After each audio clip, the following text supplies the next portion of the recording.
Welcome back. You're watching Overdrive. Who says your family hauler can't also double up as a supercar slayer?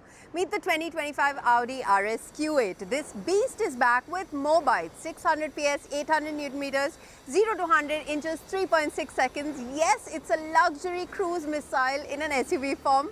Let's check Rohit's story out.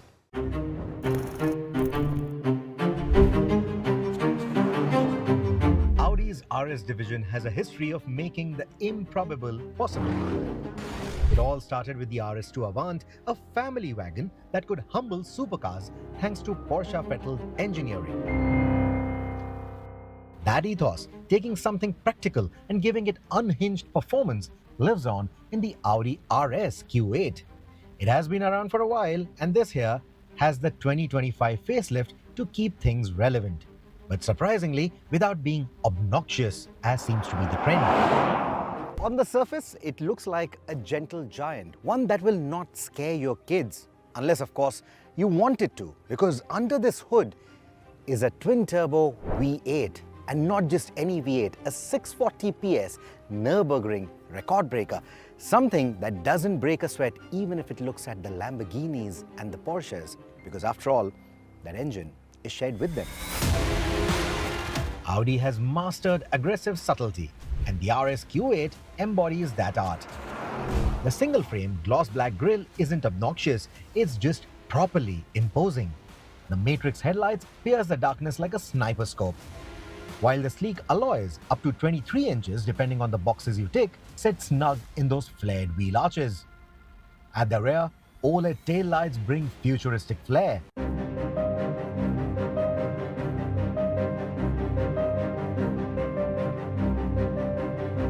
Step inside and it's proper, flawless Audi execution. Brilliant fit and finish. The materials, they feel premium. There's carbon fiber, there's Alcantara, Valcona leather and all of that. I would have really loved red seat belts as well, but the red lining on the seat belts, the red stitching, all of that goes quite nicely with the intent of this car.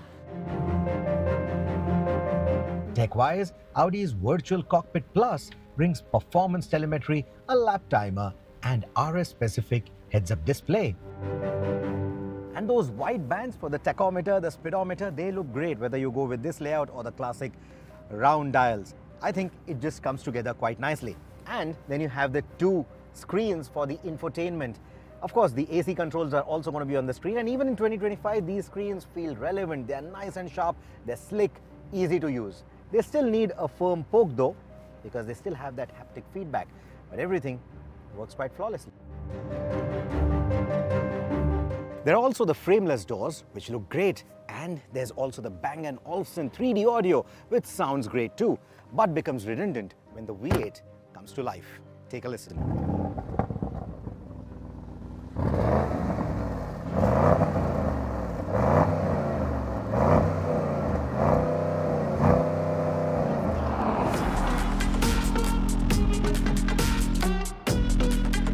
Out on the road is where things get properly unhinged.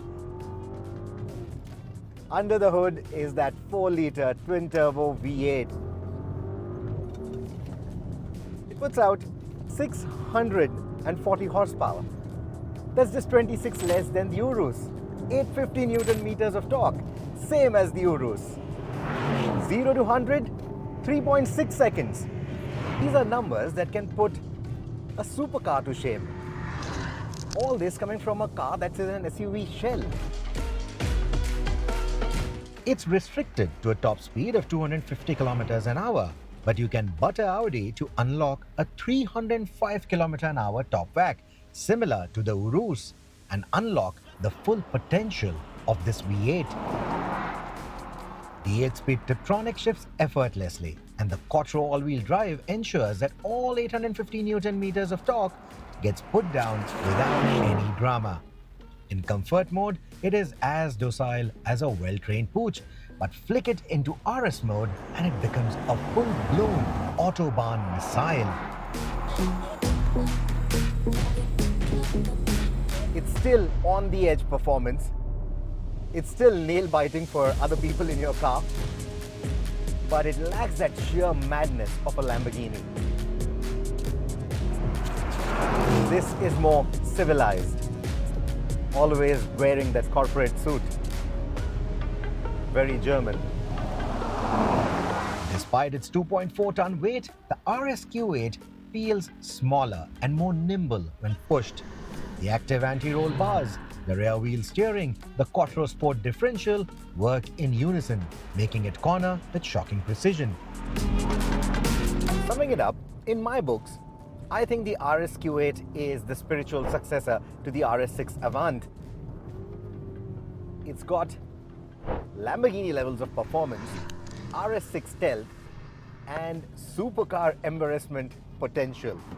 All of it without the flashiness or the impracticality that comes with most sports cars. And that, I think, is a unique and a great combination in my books.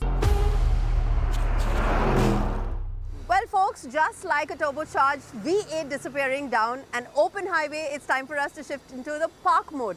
Don't forget to check us out on our various social media platforms and chat with us on our YouTube channel. Until next week then, drive and ride safe.